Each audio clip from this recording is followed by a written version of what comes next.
पाक फौज की जानिब से झंग, फैसलाबाद, चिन्योट और टोबा टेक सिंह के सैलाबज़दा इलाकों में रेस्क्यू ऑपरेशंस जारी हैं। पंजाब के सैलाबी इलाकों में पाक फौज के दस्ते रेस्क्यू और रिलीफ ऑपरेशन में मसरूफ़ अमल हैं। आबादी को बचाने के लिए झंग और फैसलाबाद में 3 मकामात पर बंद में शिगाफ डाले गए हैं। मुतासरीन सैलाब को हेलीकॉप्टर और कश्तियों के जरिए महफूज मकामात पर मुंतकिल कर रहे हैं।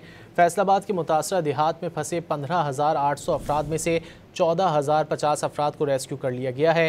रेस्क्यू किए जाने वाले अफराद में बुजुर्ग शहरी, बच्चे और ख़वातीन भी शामिल हैं। तानलियावाला तहसील में सैलाब मुतासरीन के लिए 5 रिलीफ कैंप्स, 18 मेडिकल कैंप्स और 6 रेस्क्यू कैंप्स फ़ाल हैं। टोबा टेक सिंह में भी पाक फ़ौज के रेस्क्यू टीमों के साथ मिलकर रेस्क्यू एंड रिलीफ कैंप्स कायम कर दिए। रिलीफ कैंप्स में पाक फ़ौज की जानिब से सैलाब मुतासरीन की ज़रूरी तिब्बी इमदाद और मुफ्त दवाएँ दी जा रही हैं।